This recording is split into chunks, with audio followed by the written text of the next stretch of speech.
If you dare to step into this mystery, hit that like button and subscribe for more chilling unsolved horror mysteries.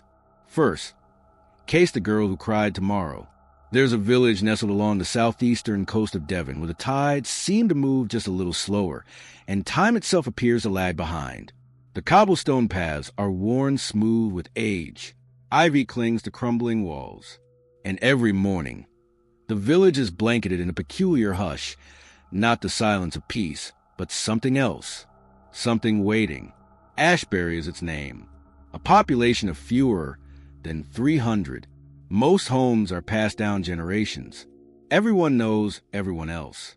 Gossip travels faster than the church bells. And yet, it took them 6 years to talk about her. Her name was Charlotte. Charlotte Fairchild was born on a rainy Monday in May.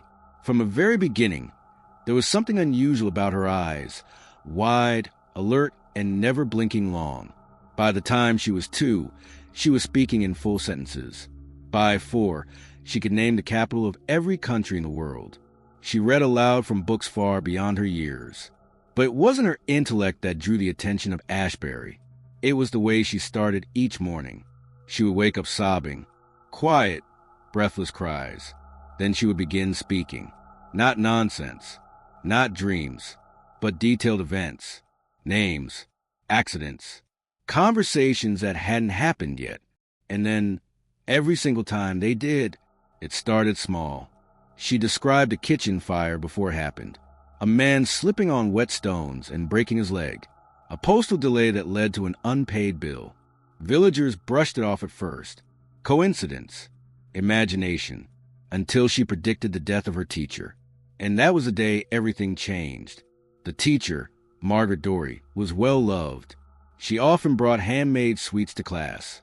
She had a distinct laugh that echoed in the halls, warm and genuine. On the morning of her death, Charlotte had clung to her mother's apron, whispering over and over, "She's going to fall. She's going to fall and make that awful sound." Charlotte was inconsolable. Eloise Fairchild didn't think much of it until the school phoned. Margaret Dory had tripped on the steps just outside the teacher's lounge and fell backward. The trauma snapped her neck. The sound, according to a colleague, was like a tree limb snapping in a storm. That was when people started listening. Charlotte's parents, Eloise and Martin Fairchild, were both teachers at the local primary. Her father taught mathematics. Her mother ran music classes out of a converted barn. They raised Charlotte with structure and love. But after she began her morning cries, Eloise began keeping a journal. One particular entry, dated November 13th, reads, "Charlotte awoke screaming at 5:44 a.m., said she saw Mrs. Dory fall from the stairs at school. Said her neck made a sound like a branch breaking. By noon that day, Mrs. Dory, her teacher, had died exactly as described. Witnesses claimed she stumbled during morning assembly and tumbled backward down a flight of stairs. Her neck had snapped instantly. The journal was never meant to be shared. But after Mrs. Dory's death, Eloise confided in a friend. The story spread. Villagers began watching Charlotte closely. She'd wake, cry, speak. Her parents would try to soothe her, but the ritual always followed the same pattern, as if she wasn't seeing the future, but reliving it. Then came the winter of 1999. Charlotte began talking about people no one knew.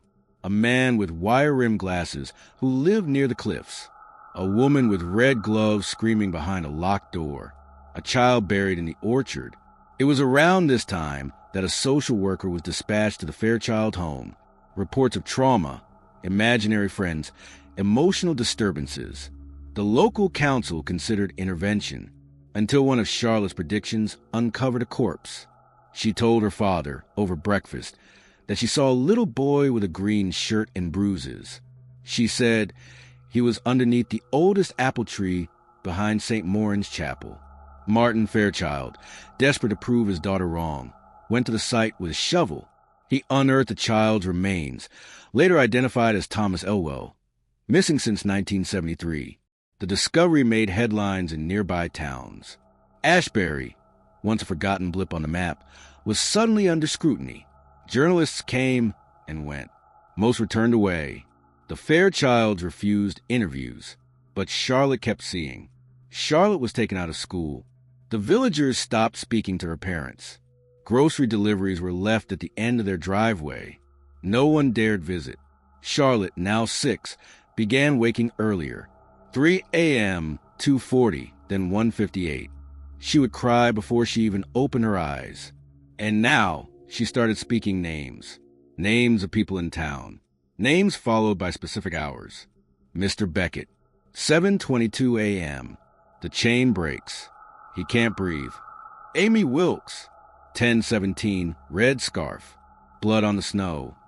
Each time the event happened, Mr. Beckett died when his tractor chain snapped and struck his throat. Amy Wilkes was hit by a car, leaving behind a red scarf soaked in blood. Charlotte began drawing. Her parents found sketches under her bed, ink-stained fingers, images of twisted limbs, fires, collapsing ceilings. The sketches grew more detailed as time passed. Her accuracy was chilling. Then came the disappearances. 2 hikers passing through, a visiting priest, an artist exploring coastal cliffs. Charlotte knew all of them before anyone else did. She spoke of what they were wearing, what they were thinking, how their voices sounded. She described the exact location where they were last seen. She described things no one could explain, bruises no one saw, injuries never found, conversations that had no witnesses. The Fairchild house became a prison. Charlotte paced in circles, drew compulsively, spoke names that weren't local. One morning, she said a name her parents had never heard before. Marple. 6:03, red scarf. White gloves. Camera. She won't believe me until it's too late. Miss Marple had not yet been contacted. Miss Marple visited Ashbury under the guise of researching coastal erosion patterns for a private archive. She rented a small cottage on the west edge of town. Her first visit to the Fairchild home was documented in her field notes. House in disrepair. Curtains drawn. Door opened by child before knocking. Eyes wide. No greeting. She said, "You're later than I saw." The girl led her inside without a word. The home smelled of dust and vinegar. Mr. Fairchild was slumped on the sofa, unshaven. Mrs. Fairchild was nowhere to be seen. Charlotte handed Miss Marple a drawing. It showed a woman in a coat, standing in the orchard behind St. Morin's. The woman's face was unmistakably Miss Marple's. And in the picture, buried beneath her feet, was another child. Miss Marple returned to the chapel orchard the next morning. Ground-penetrating radar was borrowed from a nearby university. Within 30 minutes, the scanner revealed bone density inconsistencies beneath the soil. They uncovered a small skeleton. DNA testing confirmed the body belonged to a girl, reported missing in 1986. Her name had never been mentioned by anyone in Ashbury until Charlotte. The Fairchilds left town a month later. No one saw the moving van. No one saw them board a train. Their home sat empty. Charlotte was never enrolled in another school. The house has remained abandoned. Mail piles up. Weeds have overtaken the lawn. But every year on November 13th, the anniversary of her first journal prediction, the church bell rings once at 5:44 a.m. There's never a ringer present. And in the local museum, tucked in a drawer never opened to public, is the last drawing Charlotte gave to Miss Marple. A date is written in the top corner. Next year. Beneath the date, the words, "She'll cry again." And below that, a name, Miss Marple. Second Cas, the hotel room with no exit door. There's a stretch of the English countryside that tourists rarely talk about, though it finds its way into travel guides year after year. A patch of moorland that gives way to a quiet valley, choked with fog half the year, and soaked in rainfall the other. The kind of place where GPS reception blinks out, where cell signals stutter like lost voices trying to find their way back home. At the bottom of that valley, just off the B-2417, stands a building that has no right to still be standing. The Briarcliff Inn, originally built in 1861 as a rest stop for railway workers. It was converted into a private lodge in the early 1900s, expanded during the post-war tourism boom, and then slowly forgotten. Shifts in the rail lines turned the town around it into a ghost village. Yet Briarcliff remained open. Somehow, The locals call it the hotel that forgets. Forget your keys, your coat, your luggage, that's normal. But at Briarcliff, guests forget hours, days, entire weekends spent in a room they swear they never booked. And for over 2 decades, there's been a specific floor with a reputation that no one on staff is willing to discuss. The 3rd floor, room 313. It does not appear on the map of the hotel. It is not mentioned on the website. There is no room key hanging behind the reception desk. And yet, every year, a handful of guests are assigned to it. Accidentally. They are always walk-ins. They never book online. Their names never appear in the system. But they are always shown to room 313. And when they wake up the next morning, the stories they tell are chillingly similar. They wake up in a room that looks just like the one they entered, but the door is gone, and the phone is dead, and the television is on, always on, playing footage of someone sleeping, on a bed identical to theirs. The footage runs until the guest realizes the bed in the video is the one they're currently lying on, and the person sleeping isn't them.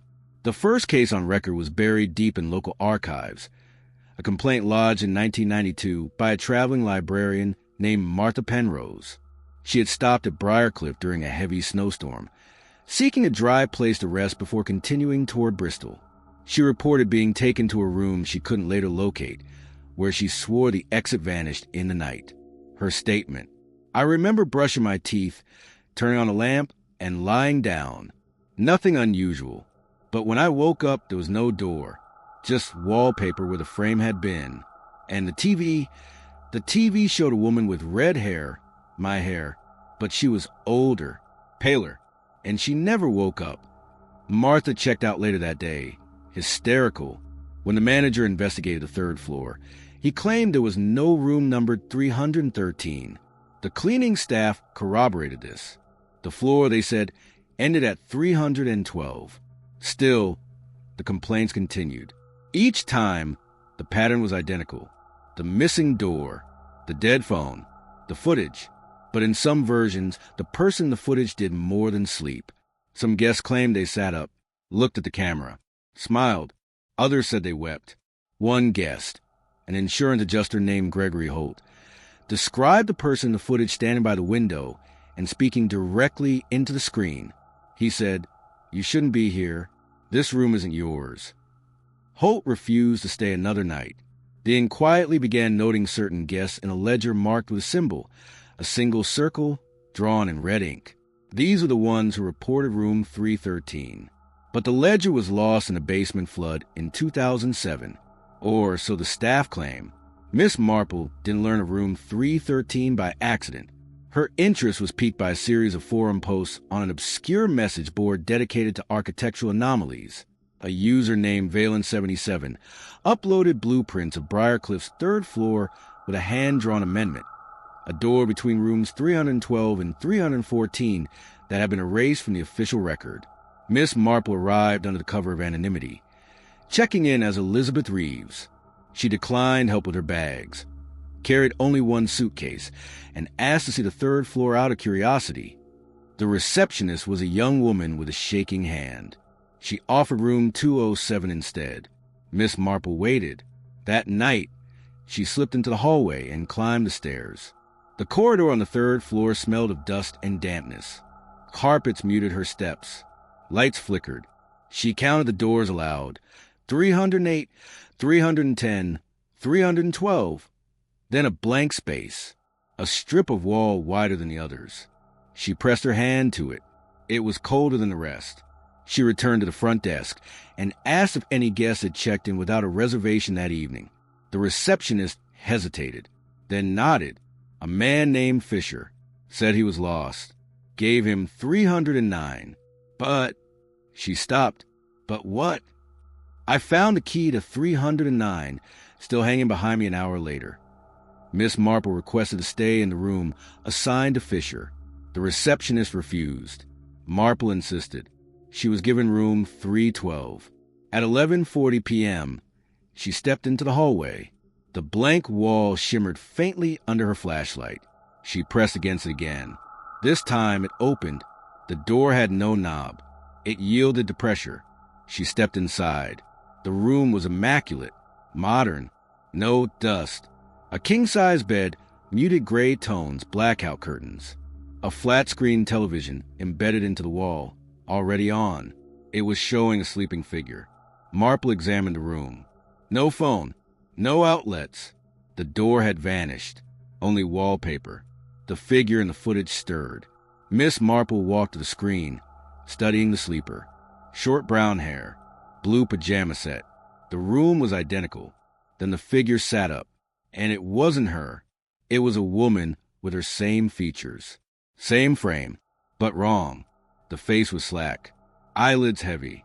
Eyes open, but lifeless. The woman stared into the camera, then mouthed a word. One word. Return. Marple stepped back. The footage looped. Static. Then the same sequence again. For hours, nothing changed. Then the lights dimmed. She lay on the bed, closed her eyes, kept the flashlight in her hand. When she woke, she was back in room 207. The front desk said she had never switched rooms. She returned home, downloaded the footage from a hidden body cam she had worn. The file was corrupted, frame after frame of static, punctuated by flashes of that face. Weeks passed. She began to sleepwalk. Her phone rang once at 3:13 a.m. The caller ID read, Room 313. She answered, only static. Then her own voice. You shouldn't be here. This room isn't yours. Third case. The toothbrush that wasn't yours. There's a house on Beechwood Lane with windows that look like eyes. They don't appear that way to everyone. Most people pass by without noticing. It's just another townhouse along a curved road in a quiet cul-de-sac, indistinguishable from the others. Trimmed hedges, ivy-strewn fencing, a red door with an old brass knocker shaped like a lion's head. Harmless to most, but for those who have lived inside number 12, the memory is never harmless. The house is always watching. It watches in the silence between footsteps, in the hush after a faucet is turned off, in the seconds after the television cuts to black. There were 5 known tenants over a span of 11 years. No connection between them. Different ages, backgrounds, occupations, all reported similar patterns of events. Each began with the same type of discovery. A toothbrush, a razor, a bar of soap, personal items that had not been purchased, not placed, not recognized, but used. The toothbrushes were wet, the razors dull, the soap cracked down the center, as if lathered by unfamiliar hands. The items never appeared all at once, and never while the occupant was present, only afterward. At first, these objects seemed like minor oversights, misplaced packaging, a house cleaner's error. Perhaps a partner forgot something, but in each case, the resident lived alone, and then they would begin to notice other things. Toothpaste squeezed from the middle, towels moved slightly, mirrors fogged from steam when no one had bathed. And soon after that, the dreams would start. The first documented complaint came from a university professor named Kenneth Warren. He had taken a sabbatical to work on a memoir and moved into the property after the previous tenants broke their lease early. He described the home as quiet, even cozy. For the first month, nothing out of the ordinary occurred. He wrote during the day, read by the fire in the evening, and took long walks through the wooded path behind the neighborhood. Then one morning, he reached for his toothbrush and paused. It wasn't his. His brush was electric, sleek and black with a silver button. The one now sitting in the holder was manual, blue, and clearly used. He checked the drawers. His brush was gone. Warren brushed it off. Maybe he had left it in his travel bag. Maybe he had forgotten switching brushes. He went about his day. But that night, as he stepped out of the shower, he noticed a mirror was already fogged, despite having just turned off the fan minutes prior. By the end of the week, new items appeared. A comb with long auburn hairs tangled in its teeth. A disposable razor with dried shaving cream. A lip balm labeled with a brand he didn't recognize. He began to worry someone had broken in. He installed motion detectors. Cameras. He slept with the bedroom door locked. And yet, each morning, something new appeared. The footage from the cameras showed no anomalies, no movement, no signs of forced entry. But the timestamps would blink in and out, corrupted segments, frozen frames. He contacted the landlord, received no reply. The following week, he checked himself into a hotel and never returned. Miss Marple learned of the house through a friend at the university who read an early draft of Warren's unpublished manuscript. He had written about a presence in the house that never appeared, but was always there. Marple rented the house herself under a false name. Within 3 nights, she found a toothbrush in the holder. It wasn't hers. Miss Marple conducted a thorough inventory. She took photographs of every object in the home, labeled them, created a catalog. She began logging every item's position before sleep and checked it again each morning. The changes were subtle, barely detectable, but they were there. The toilet paper roll turned backward. A single strand of hair on the sink, thick, black, and longer than hers. The shampoo level changed incrementally. She sent samples of the toothbrush, the comb, and the hair to a private forensic lab. When the results returned, they revealed a shocking truth. None of the DNA matched hers. The toothbrush had traces of 2 individuals. 1 male, 1 female. The comb's hair was human, but did not match anyone in the national database. And the razor's blade carried epithelial cells belonging to a woman declared missing in 1998. Her name was Angela Briggs. She had disappeared while house-sitting for a colleague on Beechwood Lane, number 12. Miss Marple contacted local records and dug through property ownership histories. There was a pattern. Each tenant had vacated under mysterious circumstances. No official complaints. But real estate agents noted a strange phenomenon. No one ever stayed longer than 13 months. Most left without forwarding addresses. Then came the dreams.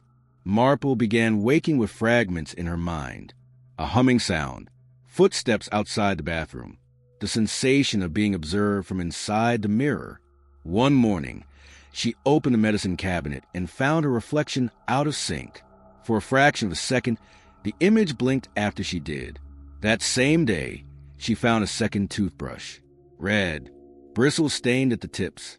Digging deeper, Marple uncovered a police report that had never gone public. In 2009, a tenant named Dana Halper had reported an intruder.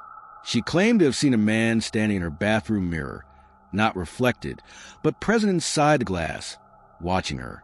When police arrived, they found no sign of forced entry. No fingerprints. Nothing missing. Dana left that night and never returned. Her journal, recovered later by her sister, contained repeated phrases. He brushes his teeth with my hand. The mirror is a door. I sleep in his bed. Marple reviewed the case and discovered Dana had a twin brother who had vanished in childhood. Twins. Reflections. Shared space. The items in the bathroom weren't left behind. They were returned. Miss Marple decided to confront the house. She locked herself in the bathroom overnight. No phone. No distractions. Just a notebook and a thermal camera. At 2:16 a.m., the mirror fogged over without warning. The temperature dropped. The toothbrush in the holder trembled. And then she saw it, a hand, pressing from the other side of the glass.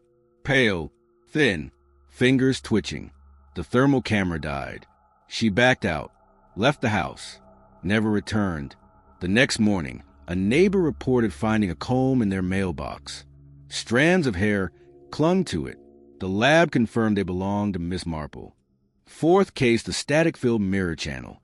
There are hours of the night that belong to no one. Not truly. Between the last fading thoughts of those drifting off and the sharp, abrupt awakenings of early risers lies a strange corridor of time. A window that doesn't open at dawn or dusk. It is in this window, between 2:30 and 3 a.m., that people across 3 counties began experiencing something they would never forget. It didn't start with television, or computers, or radios. It began with mirrors. Specifically, one model, a sleek, frameless, wall-mounted smart mirror manufactured by a short-lived tech company based in Leeds. The product was called the Velos Series 9.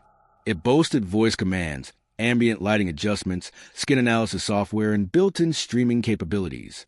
It launched in 2017 to quiet reviews and modest sales, but by early 2019, it had been pulled from the market entirely. No official recall, no press release. The company dissolved within 6 months.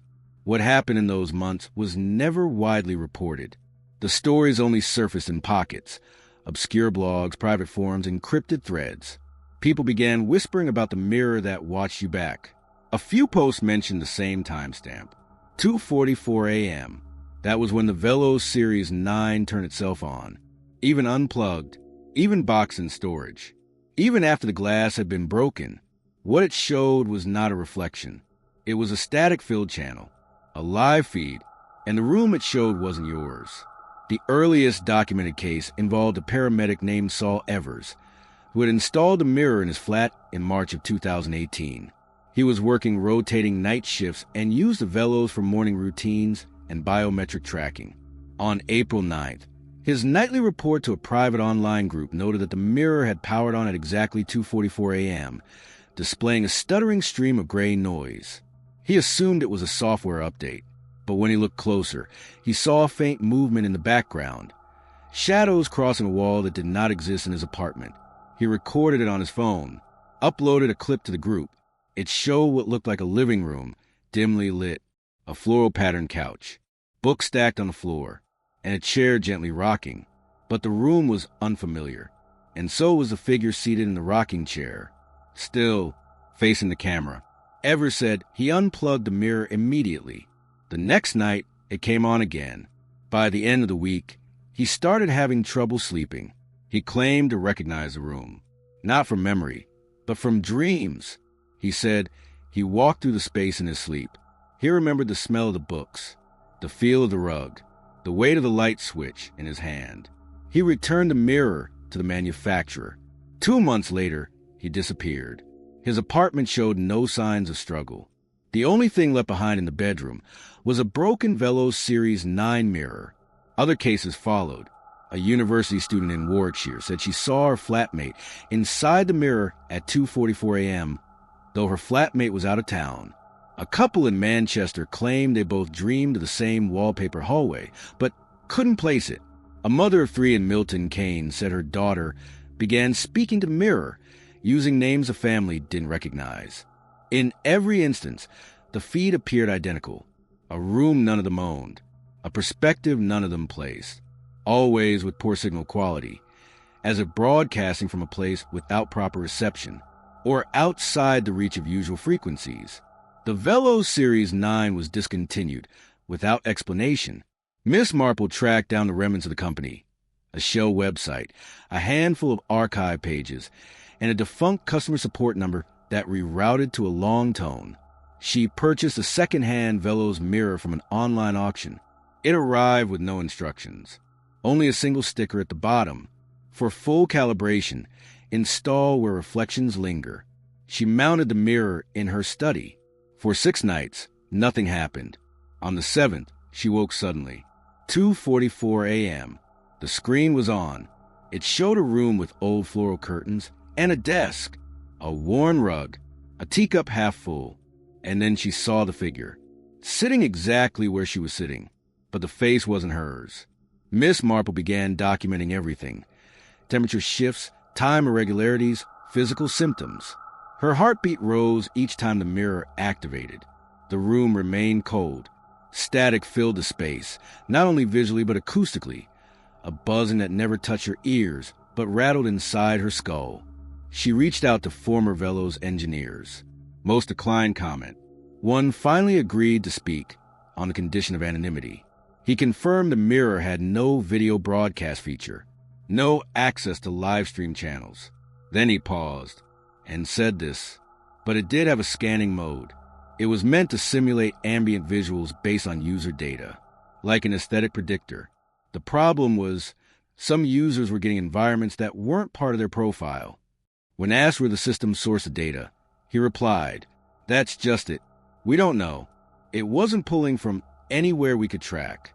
It was inventing spaces, rooms that didn't exist." Miss Marple reviewed the footage from her camera. The static room appeared different every time, slightly altered angles, new objects. The desk moved, the lighting changed, but one constant remained, a figure, always seated, always facing her, until one night the figure stood, walked to a window, and opened it. She disconnected the mirror, packed it in layers of cloth, sealed it in a box. It turned on anyway. Inside the box, at 2:44 a.m., she left the house, drove for hours, stayed in a motel. At 2:44 a.m., the bathroom mirror buzzed faintly. For a split second, she swore she saw the other room again. Miss Marple filed her notes and stored them securely. She thought it was over, until she checked her home security footage a week later. At 2:44 a.m., the camera facing her front door activated. The feed showed her standing outside, knocking, but she was inside, asleep. Fifth case, the flight that wasn't logged. There are flights that never take off on time, flights that get rerouted, flights that get grounded due to weather. Passengers grumble. Delays are expected. Apologies are made. And then there are flights that shouldn't exist, flights that leave no record, flights that are not listed in aviation logs. Flights where passengers wake up days later with no boarding stubs, no luggage, and no explanation. This is about one of those. The first reports surfaced sporadically between 2015 and 2018. Online threads, anonymous forums, a series of late-night radio calls. The same flight number came up again and again, a 23B, a red-eye route between small regional airports. No two locations the same. No set origin or destination, just stories. Stories of sudden reroutes, of mid-flight turbulence no pilot acknowledged, of blacked-out cabin windows, and of a dream, always the same dream, a plane engulfed in flames, a descent that never ends, screams, oxygen masks, the smell of melted plastic, and then nothing. Passengers who claim to have been on Flight A23 be reported waking in unfamiliar hotel rooms. No airline record, no baggage claim, no boarding passes, just a faint mark on the wrist, a stamp, 3 letters, A23. Miss Marple was first alerted to the case by a retired air traffic controller who overheard chatter on a restricted frequency. The controller was monitoring ghost channels, old radio bands no longer in use. At 3:41 a.m. one morning, he picked up a transmission. It began with static. Then a female voice distorted. "This is Flight A23B, requesting landing clearance." Repeat. "Flight A23B requesting emergency descent. Engines compromised. Cabin pressure failing. We have lost track of the ground." The transmission cut out. There were no flights registered under that number. There were no aircraft in that airspace. There were no crash reports. Yet the voice had sounded real, panicked, and familiar. It matched a voice on record from a flight attendant who had gone missing in 2016. The more Marple researched, the more she encountered recurring patterns. Most alleged passengers of A23B didn't remember boarding. Only a few could recall the name of the airport, and even then, those names didn't match any official registry. A man named Joel Carter, a freelance journalist from Dublin, claimed to have taken Flight A23B from an airport he later couldn't find on a map. He said he was returning from a conference in Marseille and was rerouted due to weather. His original flight had been canceled. He remembered standing in a dim terminal. He remembered the attendant calling his name. He remembered boarding an aircraft with unfamiliar markings. No airline branding, just a gate sign, A23B final boarding. Joel said the plane looked old. Outdated seating. The carpeted aisle was damp. The air carried a strange smell, like ozone and scorched rubber. The crew didn't speak. Not a word. The passengers' faces, he recalled, looked too tired, like people who had been traveling for years. He said he slept most of the flight, but the dream was vivid. A loud noise, cracks along the fuselage, flames racing along the wing, people screaming, but no impact. No crash, just endless falling. When Joel woke, he was in a motel in Calais, France. A receipt for a single night lay on the nightstand. No memory of checking in. His phone was dead. His laptop gone. There was nothing to prove where he'd been, except a single paper boarding stub in his back pocket. It read, A23B. The timestamp had been rubbed away. Joel tried to trace his steps. He contacted regional airports, airlines, and travel agencies. No record. No one had heard of a flight A23B. The gate number didn't exist. The aircraft serial number wasn't real. But he wasn't alone. Across multiple forums, others began sharing similar stories. The same number, the same descent, the same burning smell, and the same dream. Marple created a private archive, a compilation of every post, every screenshot, every bit of evidence. She plotted the locations of all alleged passengers. Their departure cities varied wildly, yet they all shared one peculiar detail. Each was in proximity to a decommissioned airstrip. In some cases, the strips had been closed for decades. In others, they were being used for storage or private testing. Marple theorized that these forgotten spaces acted as thresholds, points where a person could be redirected or pulled into something else, a flight path outside of time. The more she investigated, the stranger the reports became. One woman described an empty cabin, no other passengers, no flight crew, just the hum of engines and the endless descent. Another claimed that everyone on the flight had her face. Another spoke of flight attendants with mirrored faces. No eyes, no mouths, just glass. A young man claimed he looked out the window and saw nothing. Not clouds, not earth, just a black sky filled with faint white dots. He thought they were stars. Then he realized they were floating bodies. One account from a pilot, under an alias, claimed he was assigned to fly Flight A23B once. Only once. He said he woke up drenched in sweat 3 days later, in his own bed, with no memory of leaving. His hands were burned. 3rd-degree burns across his palms and fingers. There was no known cause. Marple secured that statement, scanned and notarized, then encrypted it. It was the only copy that remained. He died the following month. Everything led back to one location, a cold shutter facility on the edge of Lytham Street, Annis. The Lytham Air Hub, once a refueling depot during World War II, it had been repurposed into a private aviation research center before shutting down in 2001. Marple visited under the pretense of historical research. The facility was fenced unguarded, with decaying hangars and scattered debris. Inside one of the hangars, she found rusted fuselage remains, panels with no serial numbers, a cockpit stripped of electronics. Yet embedded in the floor, beneath a layer of dirt, was a tile marker. Gate A23B. There was no gate, just a door. Old, metal, with a keypad no longer connected to power. She stood there for hours. The air inside the hangar didn't move. Her ears rang. Time felt inconsistent. She lost track of how long she was there. When she finally turned to leave, something fell from her coat pocket. A boarding pass.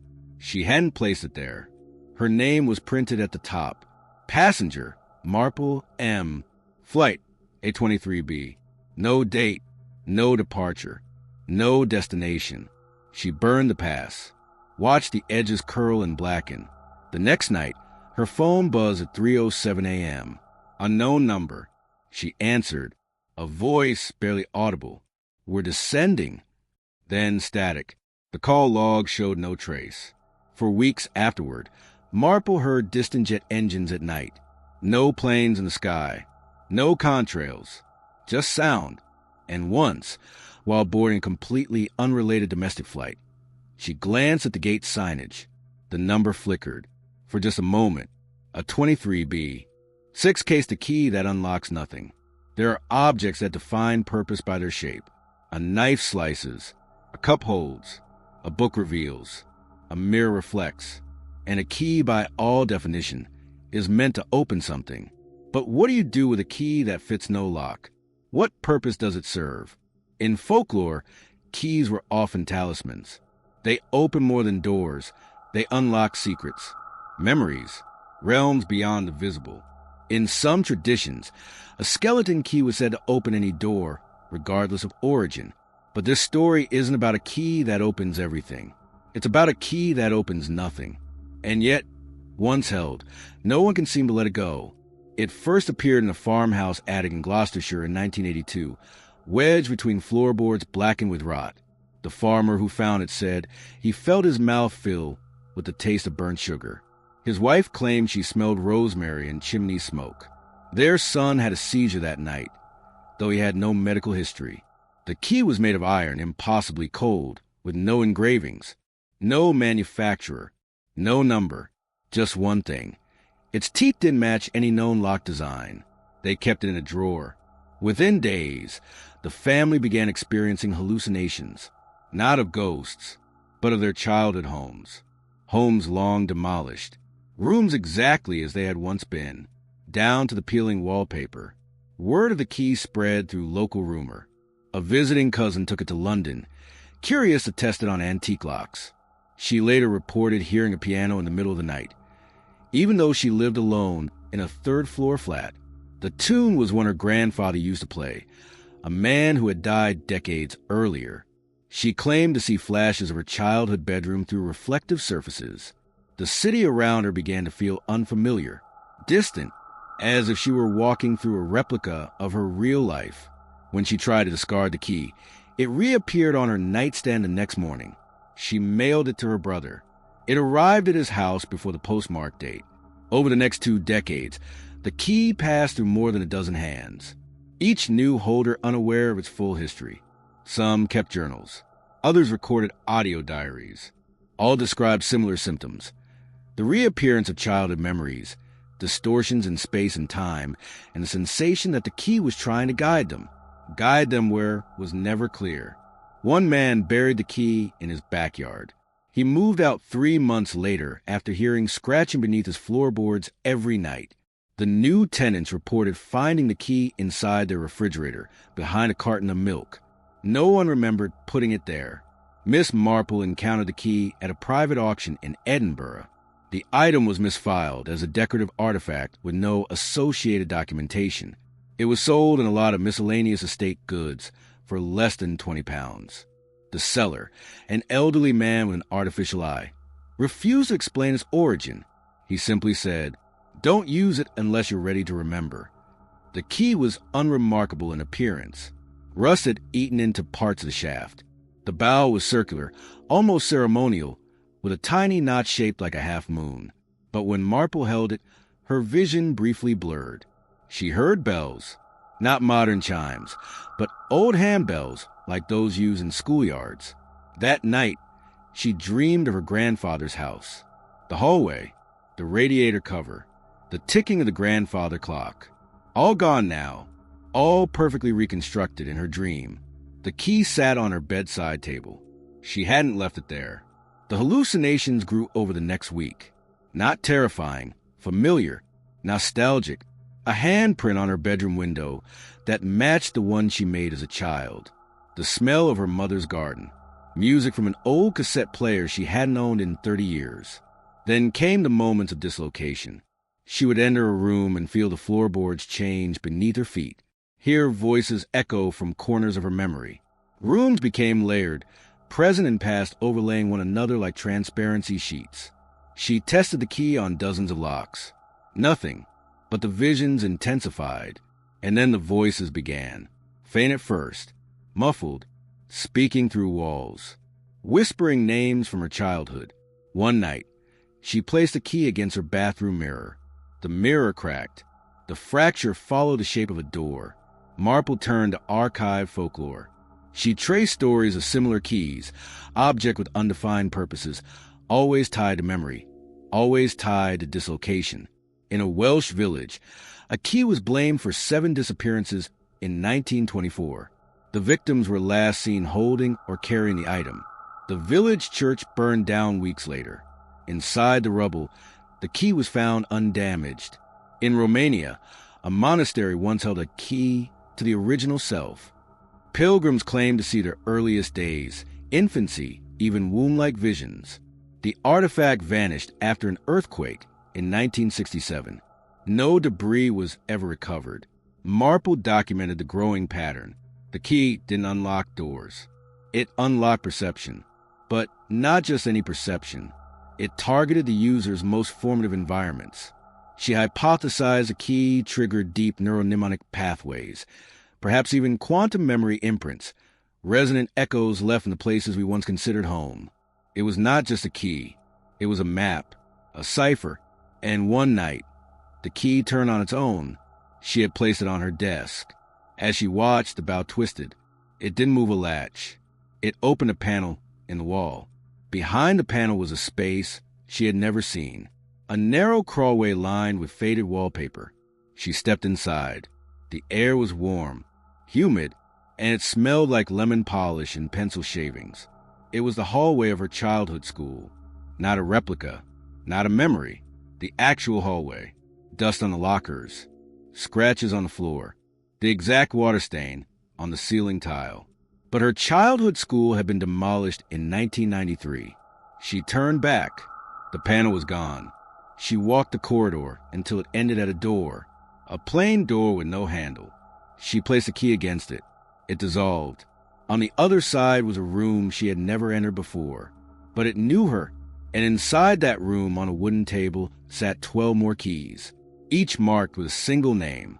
The final key bore her own, Marple M. Seventh cased a man who followed his own funeral. There are moments in time when the mind falters, not from confusion or fatigue, but from incompatibility, moments that do not compute. You stand at a friend's wedding and recognize a song that hasn't yet been written. You step into a room and remember leaving it, though you've never entered before. You attend a funeral and see the deceased standing in the distance, watching, unblinking, smiling. This story is about that third impossibility. It began in a village called Ellesmere, a place with more sheep than people, and a church that tolls the hour 5 minutes late, every time. In 2009, a retired librarian named Peter Mallory passed away at the age of 72. He was well known, quiet, owned a cottage at the edge of the lake, spent his days cataloging local bird sightings, and writing letters to the editor no one read. His funeral was held on a damp Tuesday morning. 37 people attended. 38 were seen leaving. One woman, Agnes Crail, a neighbor, claimed she spotted Peter Mallory himself standing beneath the yew trees at the far end of the cemetery, dressed in the same corduroy jacket he wore most autumns. Her words, he wasn't confused. He wasn't lost. He was watching us, with a look I can only describe as satisfied. She died 4 days later. At first, her death was assumed to be unrelated. A heart attack. Sudden. Natural. No foul play. But then another attendee, Thomas Beckett, a former schoolteacher, was found at the base of a quarry less than a week after that. Police ruled it a hiking accident. By the end of the month, for others who attended the funeral were dead. No pattern. No obvious connection. One choked in their sleep. One died in a car accident. One drowned, though his bathtub was empty. Miss Marple became involved after the 7th. Each deceased person had, before their death, spoken to someone about what they thought they saw. They all used similar phrasing. I thought I saw Peter. It looked just like him. He was there, watching us. Each person had seen someone they believed to be the deceased man standing just out of reach. The more Marple investigated, the stranger the testimonies became. Some said the figure walked behind procession. Others said he stood near the edge of the lake, his reflection absent from the water. A teenage girl claimed she heard him whisper her name from the trees. Marple began tracing Peter Mallory's history. He was born in London in 1937, survived the Blitz, moved north in the 1970s, lived quietly, no criminal record, no spouse, no children. His only sibling had died in 1985. He had been cremated, according to public records, and his ashes scattered by the shore. But when Marple exhumed cemetery footage from that day, something stood out. The burial was filmed for archival purposes by a local historical society. As the casket was lowered, the camera panned briefly across the gathered crowd. There, standing apart, a man in a corduroy jacket, the same build, the the same beard, the same half-moon glasses. No one acknowledged him. No one turned to speak. He just stood, watching. Frame by frame, Marple analyzed the footage. In one moment, his expression seemed pleased. Content, then a single blink, and gone. She replayed the footage countless times. Always the same. A man attending his own funeral. After obtaining permission, Marple visited the cemetery alone. She found the exact spot Agnes Crail had described, beneath the yew trees. No footprints remained, of course, but the bark where she said he stood, it bore 5 indentations, finger-shaped, worn deep, as though someone had gripped the tree for support. When Marple examined Peter Mallory's cottage, she found his diary. The last entry was dated the morning of his death. It read, "I feel as if I've already been buried. Strange dreams again. I watched in the trees as they lowered the casket. I think I saw Agnes. She looked frightened. I wanted to wave, but I wasn't sure who she was." Another entry, weeks earlier, something about the lake. "The fog doesn't clear. I walked out into it this morning and saw my reflection way back before I did." Marple sent the handwriting to a forensic analyst. It matched Peter Mallory, but the ink used in the final entry wasn't manufactured after 1992. And Peter hadn't owned that brand of pen since he worked at the library. The paper, too, had aged prematurely. It tested as if it were decades older than it should have been, as if time inside the cottage had warped. Marple began digging further. In the town records, she found reference to another Peter Mallory, born the same year, died the same day, but at a different address, nearly 70 miles away. The photograph showed the same face. 2 records, 2 deaths, 1 identity, or perhaps not quite one. Marple returned to the site of the funeral. At dusk, she waited beneath the yew trees, camera in hand, audio recorder clipped to her coat. At precisely 7:44 p.m., the temperature dropped. She heard footsteps. Soft, deliberate. Across the cemetery lawn stood a man. Corduroy jacket, half-moon glasses, hands clasped behind his back. He looked directly at her and smiled. She raised her camera. The screen went black. When she lowered it, he was gone. She reviewed the footage later. Only static. And 1 frame, a single frame, of a face too close to the lens to be possible. Miss Marple checked her window locks that night.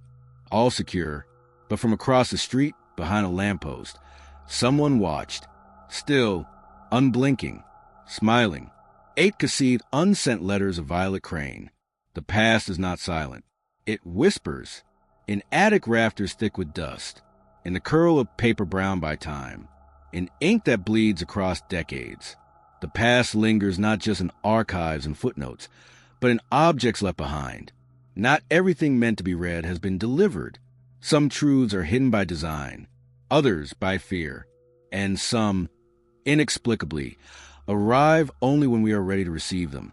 In a crumbling Victorian house along the cliffs of Seaford, Sussex, there once lived a woman named Violet Crane. She never married, never moved, taught piano lessons in her drawing room until the war stole away her students. She died in 1964, alone at the age of 77. Her estate, modest and unremarkable, passed quietly to distant cousins who sold the property within months. But the house's last secret wasn't discovered until almost 60 years later. Beneath a floorboard in the northwest corner of the attic, a wooden box was found. It was wrapped in yellow cloth, tied with twine brittle enough to snap from a glance. Inside were 24 envelopes, each hand-addressed, each sealed, each marked with a date ranging from 1942 to 1947. None of them had ever been sent. They were all signed, Violet Crane. What drew immediate attention was the detail. Each letter contained specific descriptions of violent events. Names, locations, circumstances, weather conditions, even the time of day. At first, they were assumed to be fiction. The writings of a woman isolated by war. Fantasy masquerading as autobiography, until the names were cross-referenced. And every single event had happened, exactly as described, The letters were taken into the custody of the Sussex Historical Society. Archivist Helena Broad was tasked with cataloging them. She quickly noted an oddity. The envelopes were fragile, yet the ink was unnaturally vibrant. Violet's penmanship was precise, looping, careful, but never once showing hesitation. The first letter was dated April 14, 1942. It described the death of a man named Joseph Weller, a gardener who reportedly drowned while repairing a broken fence near the marshes. Violet's letter, however, stated he would fall into the bog while chasing a figure he believed to be his lost brother, who had died in 1916. This detail had never been part of the official report.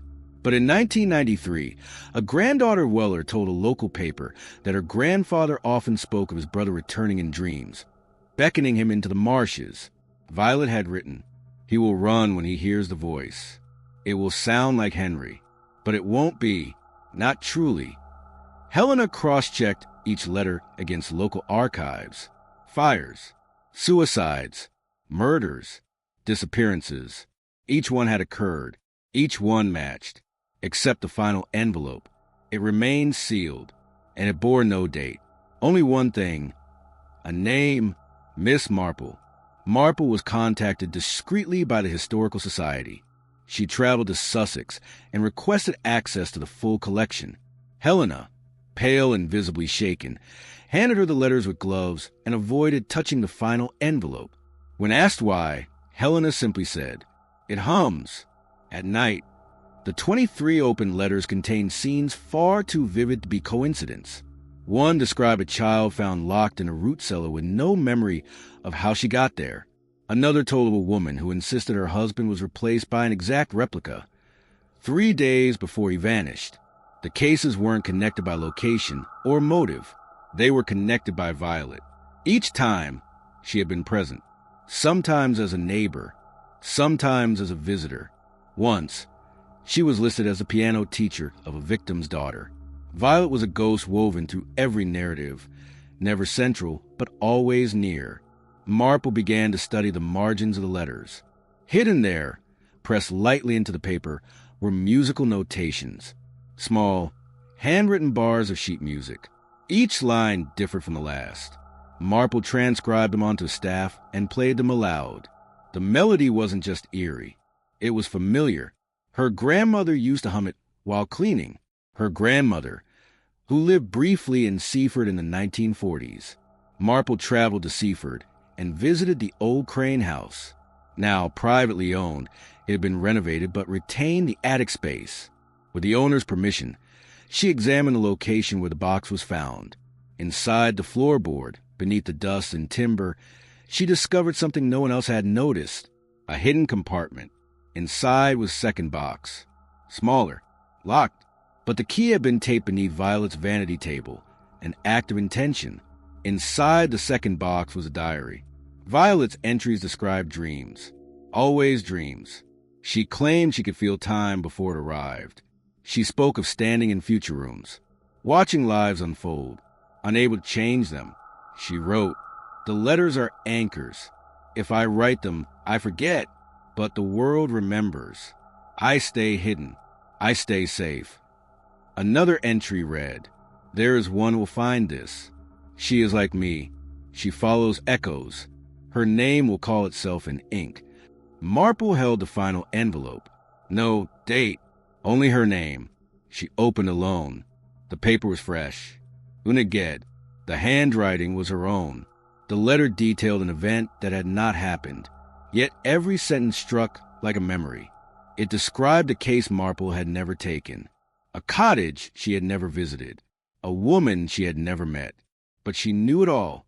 And then the last line, "You will meet her on the 5th of October. She will not know you, but she will have your watch." Marple wears a silver pocket watch. It had belonged to her grandfather.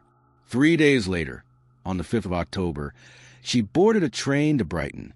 Across from her sat a woman, reading a novel. On her lap, a silver pocket watch, identical. Marple asked where she got it. The woman replied, "It was a gift from a teacher, a piano teacher, Violet something. Gave it to my mother, said it would return when needed." Miss Marple never mentioned the letter, But when she returned home, another envelope waited. Fresh ink, no stamp, addressed to Violet Crane. 9th case, the room where you forget who you are. Some rooms were never meant to be entered, not because of what lies inside, but because of what they take from you. There's a small psychiatric rehabilitation facility in Northumberland, tucked behind a stretch of forest off the A697. It was once a private hunting lodge in the 19th century, then a wartime hospice, then quietly restructured in 1951 into a neurological rest home for patients recovering from trauma. The staff knew it as Briarcliff Lodge. The locals called it something else, the House of Returning Strangers. The name was not metaphorical. Over the decades, patients sent to Briarcliff were reportedly released with no clear memory of who they were before they arrived. Names lost, histories erased. A rehabilitation center whose patients walked out clean and blank. It wasn't all of them, just a few, always the same room. Room 9. Records show that the wing where Room 9 is located was originally part of the servant quarters. Renovated, painted, and converted into patient rooms, it holds no unique architectural features, except for one thing. Every patient placed in Room 9 for more than 3 nights reported the same symptom, disorientation, then misremembering their name, then forgetting the name of the person who visited them, then forgetting why they had come in the first place. Room 9 was eventually decommissioned, locked, then walled over. But sometimes at night, staff claimed to hear whispering through the plaster. And sometimes the doorknob reappears. The first formal report came from a nurse named Edith Holloway in 1963. She wrote a memo to her supervisor describing a strange episode involving a patient named Ruth Kendall. Ruth had been admitted following a traumatic accident. Her husband had drowned during a fishing trip while she watched helplessly from the dock. Diagnosed with acute survivor's guilt and transient dissociative episodes, Ruth was deemed low risk and placed in Room 9. On her 4th morning, she asked Edith what her name was. Not Ruth's name, her own. Then she asked if Edith had seen her daughter. Ruth had no children. By the end of the week, Ruth couldn't recall why she had been admitted. She spoke with a vague smile, polite, kind, pleasant, but completely unaware of her identity. It was as if her memory had been rewritten in real time. She remained at Briarcliff for another month, then was transferred to an outpatient program. She never recovered her memories. Her family stopped visiting. Later entries in her file note that she began referring to herself by different names. Anna, Catherine, Lydia. None had any connection to her real life. Ruth died in 1981. Her gravestone read simply, "Beloved patient." Miss Marple learned of Room 9 through a long-retired orderly named Gilbert Shaw. He reached out after reading one of her interviews in the Northumberland Historical Review. His message was brief. The room didn't erase you all at once. It was patient, curious, as if it wanted to learn who you were before letting you forget. Shaw claimed he had entered Room 9 only once. He had been called to replace a bulb. 10 minutes, he said. That's all. But when he stepped out, he couldn't recall where he'd parked his car, or where he lived, or that his name was Gilbert. He wandered the grounds until a nurse found him shaking by the reflecting pool. The spell lifted after an hour, but he said it left something behind. A question he couldn't stop asking. How do I know I'm me? Marple arranged a visit to Briarcliff Lodge, now a heritage site undergoing conversion into a private care home. The wing containing Room 9 had been boarded for years. She was granted access under the condition she signed a liability waiver. The hallway leading to Room 9 was cold, noticeably colder than the rest of the building. Dust lingered in the air like static. The lights flickered, though the rest of the building had no electrical issues. The door to Room 9 was still there, covered by drywall, but the frame was intact. The doorknob was missing. Marple stood in front of the wall and listened. There was a faint tapping sound, like fingers against wood. She returned that night with a portable camera, thermal sensor, and voice recorder. She placed her hand against the plaster. The doorknob reappeared. She entered the room at 2:11 a.m. The door closed behind her without a sound. The room was completely intact. Dustless, impossibly clean. A single bed, a desk, A lamp that turned on without power. The walls were covered in etchings, names, hundreds of them, carved in small, perfect letters. Marple began reading them aloud. Her own name was the 12th she read. The longer she remained inside, the more disoriented she became. Her pulse slowed, her breath shallowed. The air felt thick, as if she were underwater. She activated her camera, began narrating her experience. 5 minutes later, she forgot what she was recording. 10 minutes in, she forgot how to stop the camera. She wandered the room, confused. The footage later showed her repeating the same question. Where did I put the door? She began to say names. None were hers. Some were names of former patients. Some were her own aliases from previous cases. Then she looked directly at the camera and asked, "Are you still me?" Marple was found the next morning by the groundskeeper. The door to room 9 was gone again. She was sitting in the hallway, her recorder in her lap. She remembered the case, the camera, the letters on the wall, but not what she had said. She played the footage once, then deleted it. In her notebook, she wrote, "The room doesn't take everything, just enough, so you never know what you've lost." She left Briarcliff the same day.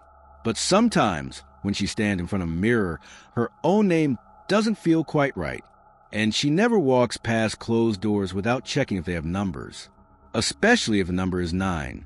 10th cased a house that smelled like people who aren't there.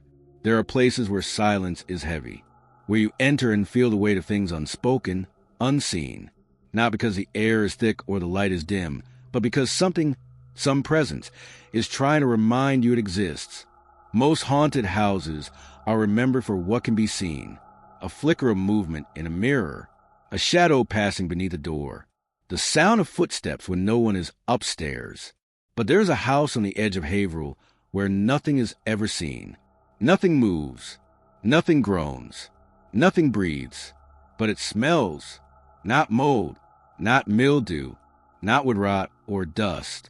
It smells like people, freshly lit cigarettes, faint perfume, shampoo and hair oil, the iron edge of blood, sometimes even rain-soaked wool and scorched toast. The house doesn't echo. It exhales. Those who step inside describe it as stepping into a memory that isn't theirs. It overwhelms. The smell of someone nearby, not old, not trapped, present, but when they search, no one is there. Not ever. And yet the smell lingers, and it knows your name. The property is known locally as the Crowhurst House, built in 1897 by a textile merchant. It passed through 3 families before being abandoned in the early 1970s. No reports of violence, no documented hauntings. It simply became empty, except, according to some, it never truly was. In 2002, the town council approved a project to renovate the Crowhurst House into a public library annex. Construction began in early March. Within a week, 3 of the 5 contractors refused to return. One, Michael Dorn, reported feeling dizzy and short of breath in the back hallway. "It smelled like someone had just finished smoking a pipe," he later said. "But no one else was in the house, and the smell followed me into my truck." Another, Janine Fellows, claimed she smelled burning plastic and copper wiring. The power had not yet been connected. A third, Ethan Rourke, found the scent of blood overwhelming in the dining room. Not rusted blood. Fresh. Metallic. It made him gag. No substance was ever found. Janine returned once, bringing her dog, a terrier named Spindle. The dog refused to enter, stared at the threshold for 5 minutes, and whimpered until she took him away. No one finished the project. The house was sealed again by May. Miss Marple arrived after a letter arrived from a local archivist named Helen Greaves. It was handwritten, short, and included a piece of wallpaper folded neatly inside. "There is something in this house," Helen wrote, "but it doesn't speak. It remembers, and I think it's trying to find someone." Marple entered the house on a gray afternoon. The smell met her in the foyer. Old leather, musty books, candle wax, pipe tobacco, not a general atmosphere. Specific, as if someone had just left the room. She stood silently, let the scent sink in. She moved from room to room. In the parlor, lilac perfume and lavender soap. In the hallway, shaving cream and lemon oil polish. Upstairs, in what had once been a child's room, the sugary sharpness of bubble gum, rubber soles, and warm milk. Each scent was distinct, alive, human.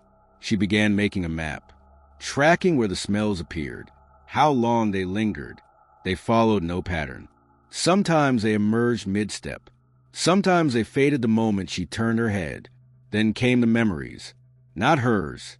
She stood in the kitchen and remembered slicing bread with a crooked knife.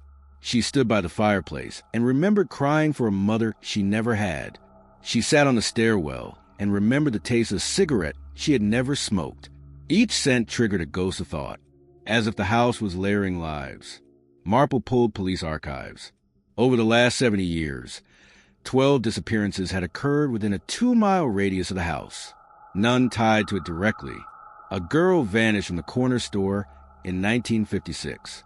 A boy disappeared while riding his bike past the woods in 1963. A couple was last seen walking their dog in 1981. The dog returned. They did not. Each missing person had been seen near the Crowhurst house. The smells began to match the descriptions. The perfume from the parlor matched a bottle found in the missing girl's locker. The scent of pine tar and rust came from the boots last worn by the boy. The smell of wet fur, lavender lotion, and damp grass matched the dog-walking couple. The house wasn't just haunted. It was memorializing, preserving sensory signatures. Not spirits, but scents, traces. Marple theorized that the house was storing these impressions like a vault, not to harm, but to hold, as if the memories had nowhere else to go. She returned one final time, camera rolling. She walked through each room, recorded every odor. Then, in the upstairs hallway, she froze. The scent that emerged was unmistakable. Apples, rose water, and a hint of lilac. It was her childhood shampoo, discontinued 25 years ago. She hadn't thought of it in decades, and yet the smell was exact. She followed it down the hall, into a narrow space behind the master bedroom, a closet. Inside, nothing. No objects, no air fresheners, no bottles, only the smell, and then, faintly, a whisper. "Are you still her?" She left immediately. The footage later showed nothing unusual, except one frame, barely a second, where the hallway behind her bends, and in the background, a door that shouldn't exist. If you made it this far, you're one of the few still listening, one of the few who hasn't turned away. But that means they've seen you now. They don't like being watched. So before the lights flicker, before the mirror shifts, do one thing. Subscribe. Leave a comment. What case haunted you the most? And turn on notifications, not for us, but so you know when they're near, because the next file might have your name on it. You are now part of the case. New files dropping soon. Stay hidden. Stay subscribed.